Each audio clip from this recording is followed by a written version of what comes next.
We are live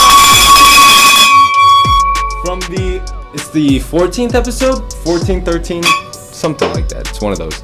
It's a new episode. It's another episode here of the No Name Podcast. Appreciate you guys joining in again. I'm your host, Kevin, and we've got a special guest with us today. Play-by-play announcer for the Florida Panthers, Doug Plagens. Doug, welcome in. Thanks for having me. I've been excited about this, excited to talk cards, bring in some stuff, do a little show and tell. So yeah, I'm pumped to be here right now. Glad to have you. Obviously, we've never talked hockey on the podcast, so got to get into some hockey. I know who your number one guy is. But top three, like if you had to pick three guys right now who you would say are currently playing, or maybe even past and present, that you would say in hockey, these are the guys you should invest in? If I'm picking right now in hockey, I'm going to start, I'll break it down into current and we'll look at the past. Okay.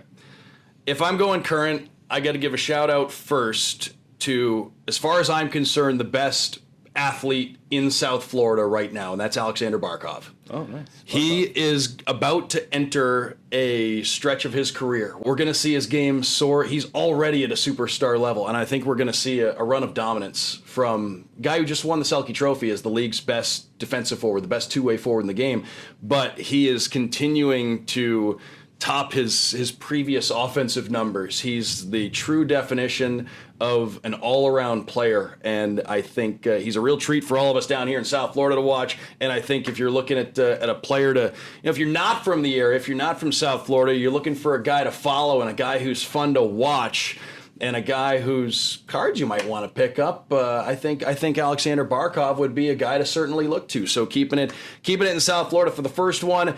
Connor McDavid, we talked a little bit about him off the air, and you can't go wrong with Connor McDavid. He can do things on the ice that we've never seen people in the history of the sport be able to accomplish and be able to do. He's a physical freak, and Connor McDavid is a guy that you just have to admire. You have to tip your cap to him. And again, he's already an all-time great. He's only been in the league since 2015, but he has already essentially cemented himself as a future Hall of Famer. And I think you can't go wrong with Sidney Crosby. I know he's maybe, it's hard to believe that he's maybe getting into the later stages of his career. Came in 2005, but he's accomplished so much. He's cemented himself as a top 10 player in the history of the game. And even at this stage of his career, he is still elite, and the Penguins are still in the mix. And he is a guy that has been a really good ambassador for the sport over the tenure of his career. So I think Sidney Crosby's another guy. If I had to pick three, I would say those are three guys to look to. If we're looking at the history of the game, Wayne Gretzky, obviously, for good reason. He is the best of all time, and right behind him, Mario Lemieux. And actually, we'll get to this in a little bit, but at the National in Chicago, I've never had a Mario Lemieux rookie card. I'd like to get one. So that's something that's going to be on my shopping list. One, you know to find. Yeah, if that's something that's going to be on my shopping list when I go to Chicago for the National here in a couple of weeks, and you can't go wrong with Bobby Orr either. He's the best defenseman to ever play the game. He really changed the game, and he's somebody that we still see highlights of. And even though it was from the 60s and 70s, you see the electrifying ability that he had. Career that was cut a little bit short due to injury, but I'm big on buying the legends of the game, the guys who've been there and done that, who already have the resume and the track record established, and look no further than Bobby Orr. Yeah, and back to Barkov, the Panthers. Yep. Panthers are also a good young team. Yeah. So there's a lot of potential there for them to even. I feel like when teams win, players' cards do coincide. No doubt about it, and that's why I would say I would put Aaron Ekblad on that list. Had his season cut short due to injury last year, but he was playing at a Norris Trophy level before the injury. who's playing the best hockey he's ever played, and he's somebody who's going to be a cornerstone player for this Panthers team that's built to contend for the next number of years. So he's going to be a key guy matched up against the opponent's best players, playing 25 minutes a night, putting up big numbers. The power play was really successful with him as a big part of it. So Aaron Ekblad, Jonathan Huberdeau, another guy. I think these are all guys that are going to be a part of the plans here for a long time into the future. And as you said, when teams accomplish big things, when teams, contend for divisions and contend for Stanley Cups consistently, which I see the Panthers being a team that's going to be a contender for the next number of years, the players, the big stars on the team, their card prices often follow it. So I think that's certainly something to keep an eye on. Right. And who knows if Ekblad's healthy this year, what happens in the Tampa series. I mean, Tampa ends up winning the Stanley Cup.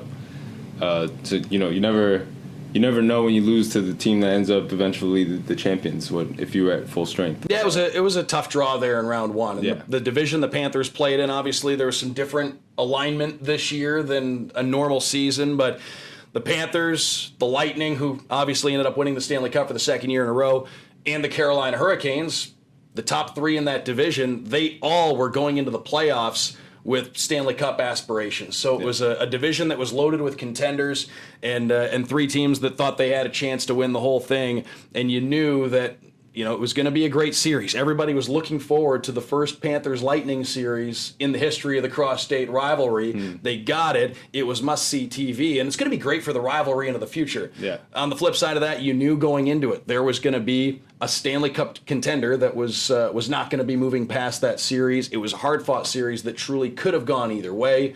Obviously, tough to take the defeat if you're the Panthers, but I think at the same time, it was, and Joel Quenneville, the Panthers head coach, one of the best coaches in the history of the sport, said as much that it was something that guys were going to be able to take a lot from. That experience was going to mean a lot, in the long run, and I think it's something the Panthers can build on. They're going to be, as I said, they're going to be a consistent playoff team for the next number of years, and that rivalry with the Lightning is going to be something special to watch. Yeah, and usually as a young team, you got to take those bumps in the road before you can reach. It does happen, we've seen teams who've been able in the past to take those lessons, take that experience, and turn it into a positive down the road. So I think it's something that the Panthers will be able to build on. Definitely.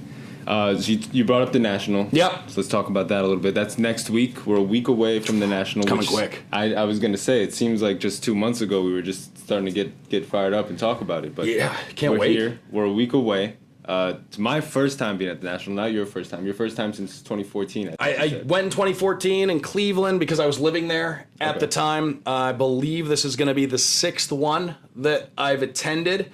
First one I went to, I was 12 years old back in 97. And for anybody that, if you are even remotely interested in the hobby or in memorabilia, or if you're just a sports fan and you want to almost treat it as a museum and just go see some cool stuff, I mean, really, anything you could want is there.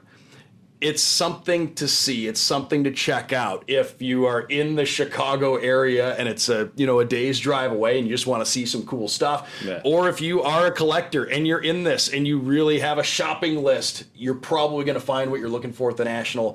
You will never look at another card show the same way if you attend it. Yeah, I'm ready to be overwhelmed because I know it's going to happen. Mm-hmm. I've only seen pictures and videos of different things that are at the National.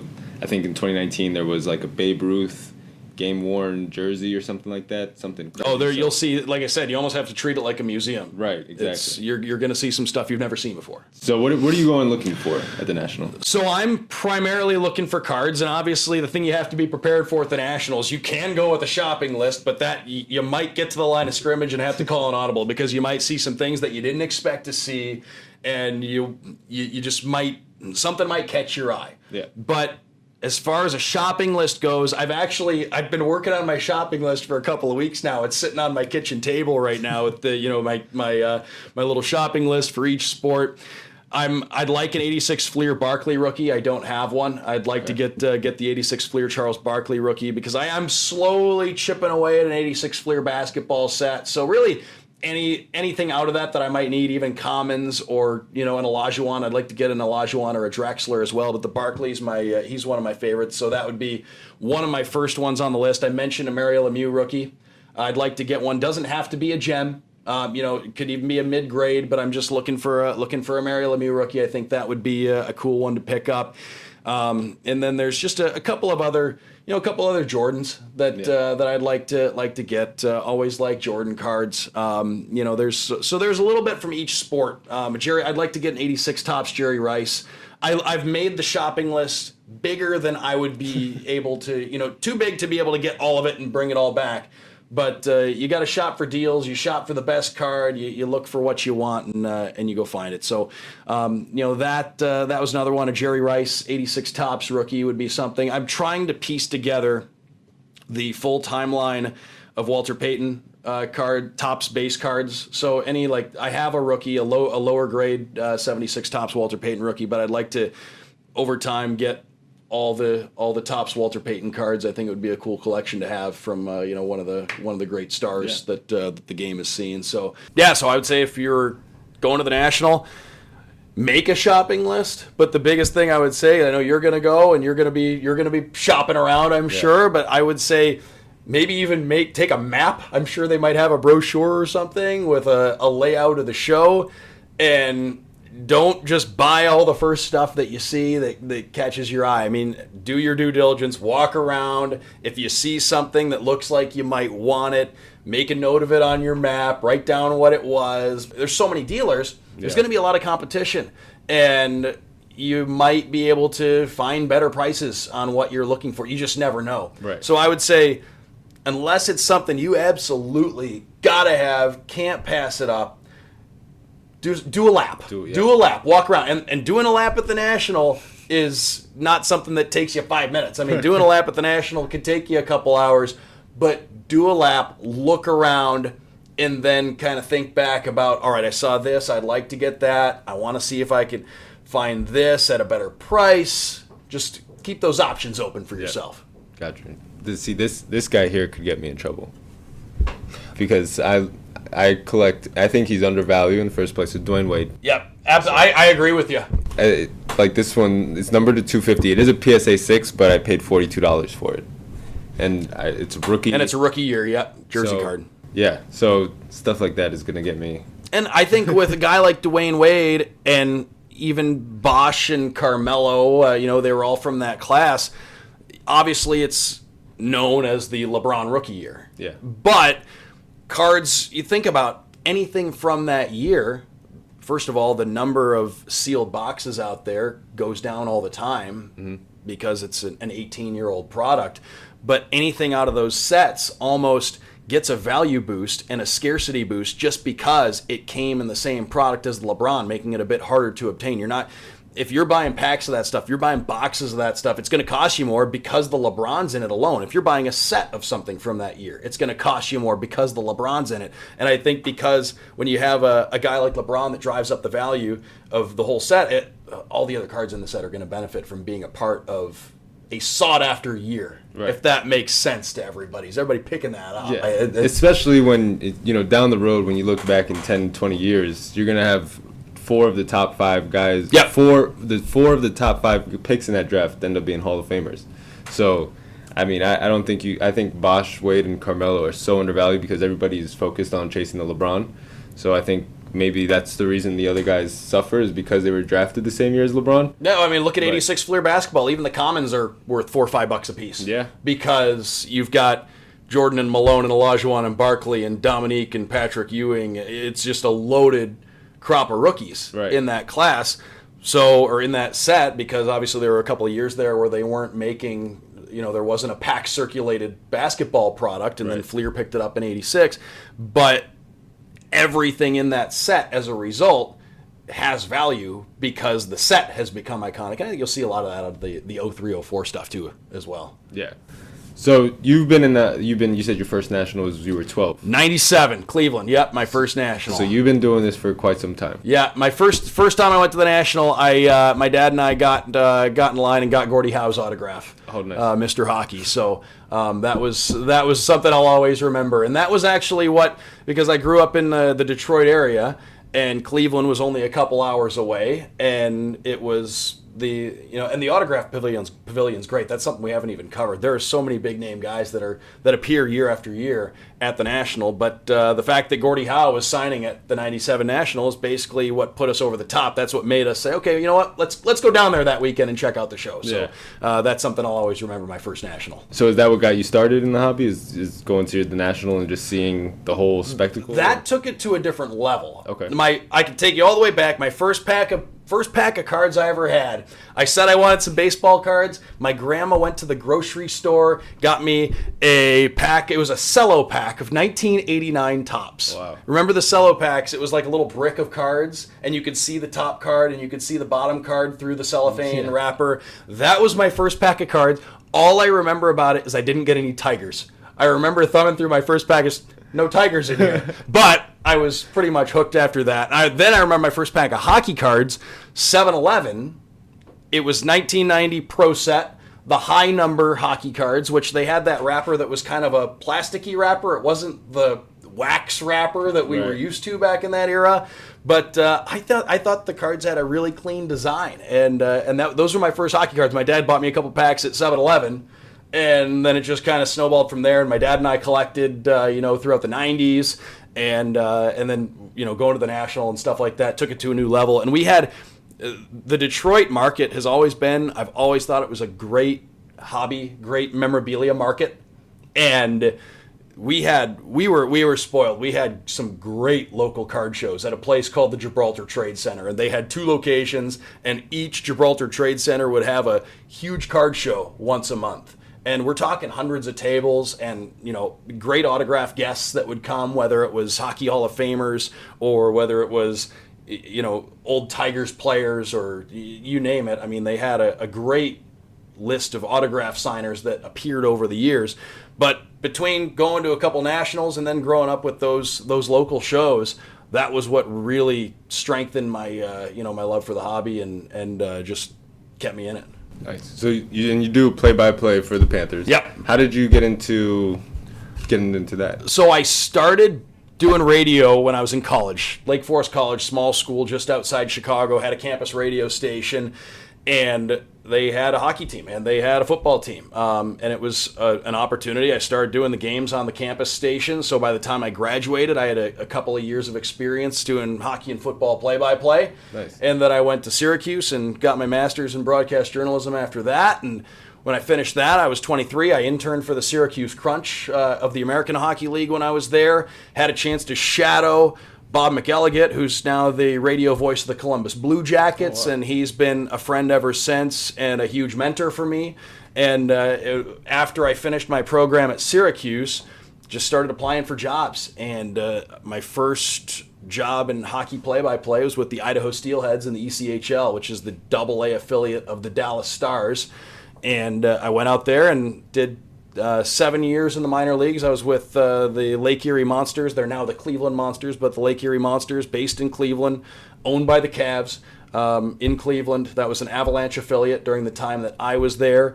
And then I was fortunate enough to get the opportunity with the Panthers. They hired me in August of 2015.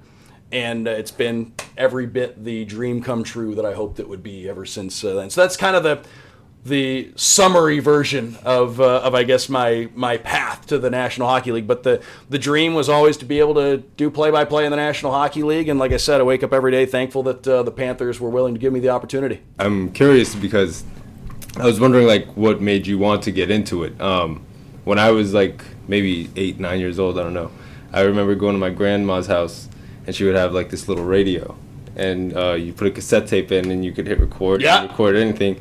And I would I would have a game on the TV, and I would do my best to try to do play-by-play and record myself. It's harder than it looks, isn't it? It is. That's why I'm doing this now, and we got to edit things.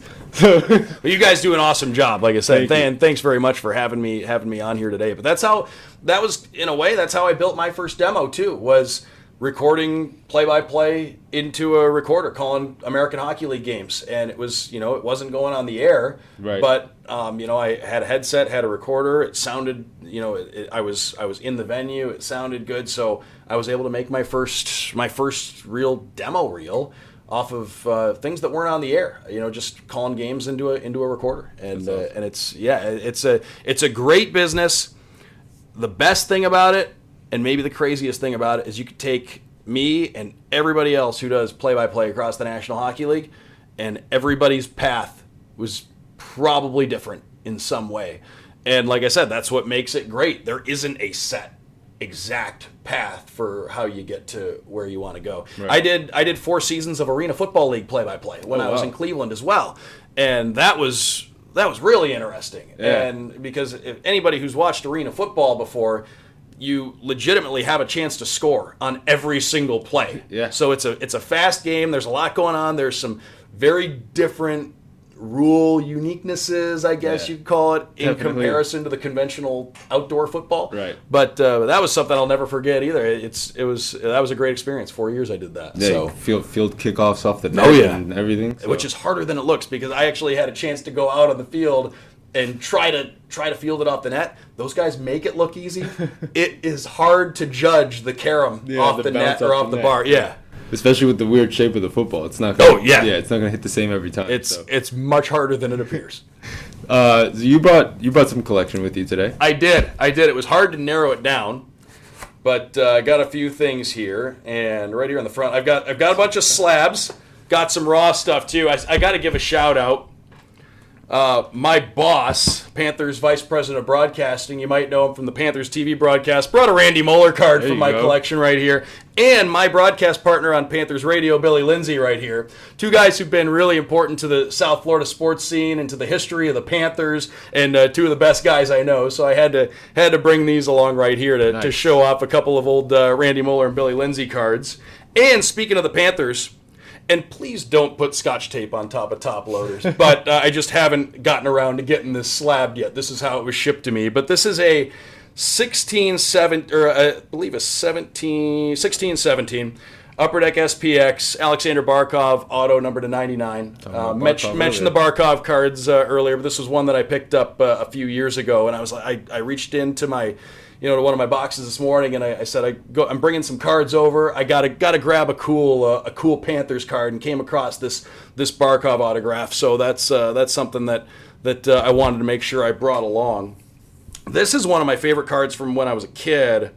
It's the Upper Deck Shaquille O'Neal, the classic 92-93 Upper Deck number 1.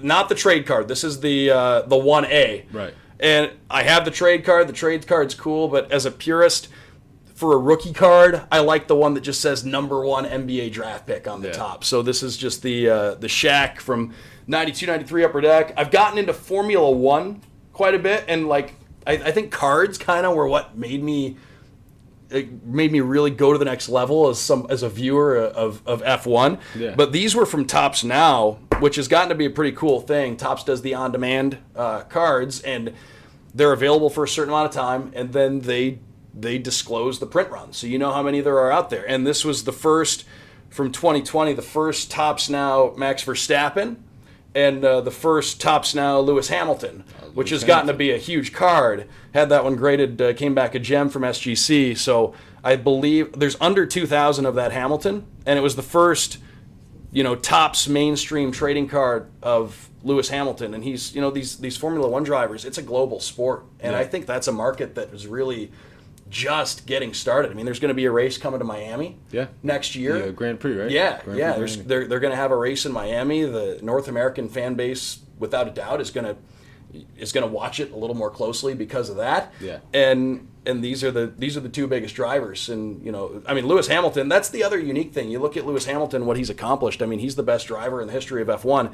Imagine being able to pick up LeBron rookies after he's already won all his championships and MVPs. Yeah. The track record is already established. Right.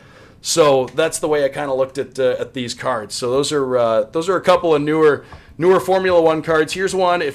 If you collected cards in the 90s, this is the card. Yeah. The 89 Upper Deck Griffey. This is the card. If you were into cards in the 90s, I've always said people who don't even collect cards know about this card. Yep. And you can still pick it up pretty affordably. But if you were a sports fan in the 90s, this was your guy. He's one of the coolest athletes to ever play. He had that cool factor. And I know I was a big Ken Griffey Jr. fan, and this is just one of my favorite cards. I actually got that one at the '97 National. Nice. So held on to it a long time and wow. had it graded. Let's bring out a couple hockey cards. So what we got right here, these are the first two Topps Wayne Gretzky's. Got the rookie in a Beckett 6, and got the second year in an SGC 6.5. And I'm one, stuff that's this old, I don't mind a mid-grade. If it's got good eye appeal, it presents well, I don't mind the mid-grade. But you look at these, and this one has the scratch off. So Topps in 1980, you had to scratch it off to get the player's name revealed. So from the collector's standpoint, the unscratched is the way to go. Right, yeah. It's also interesting because anywhere on this card you look, it doesn't say Wayne Gretzky on the back. Because they wanted you to scratch this thing. They wanted you to scratch the puck on the front to reveal Wayne Gretzky's name, and that's how it was for the whole set. Now, the o-pee-chee counterparts, they looked the same, but o-pee-chee didn't do the scratch-off. So in 1980, that's really the 1 year where the Topps has a little bit of a premium on the o-pee-chee if it's the unscratched version. Yeah. Because obviously people were scratching them, so the number of unscratched copies was going down right away, and this is a classic. As far as I'm concerned, the all-time Mount Rushmore of sports cards, this is the Topps. The o-pee-chee is a little bit more scarce. Starting to wonder if it's really as scarce in comparison to the Topps as we once thought it was. I think it is more scarce. The o-pee-chee does deserve a bit of a premium, but I think there's room to grow on the Topps one. Not a financial advisor, but I think there is room to grow on the Topps Gretzky rookie. So, I mean, it's an iconic card. It's like the 86 Fleer of hockey. Exactly. Segue. Well, I got one more hockey card to show. So this is not a rookie card, but this is a Bobby Orr card. I mentioned Bobby Orr off the top. One of the best defensemen in the history of the sport. This is a 75-76 Topps, so it came late in the career of Bobby Orr, but it came off a 9. Yeah. It obviously this card is hard to get in this grade. SGC is very consistent, and you know they're tough on vintage, and they're very consistent with it. So this came back in 9, and I knew I was looking at a really nice copy of this card right here. So this is a card that my dad and I would have picked up at a show or at a card shop back in the early 90s, and just sat in a top loader for a long time before I finally got around to getting it graded, and came back in 9. So as long as you haven't been a top loader. Exactly. And you mentioned 86 Fleer. Yeah. Got the 86 Fleer Jordan right here. So this one's a 7, a near mint 7. Really nice card, just a little bit off center. That's what makes it the 7, but still the edges. For me, maybe I'm old school.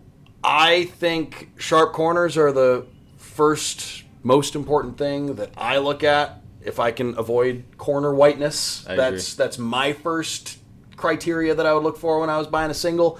But centering. Some people prefer centering over corners. I'm more of I like sharp corners guy, and the corners on this one, the corners on this one look really good, and so do the edges.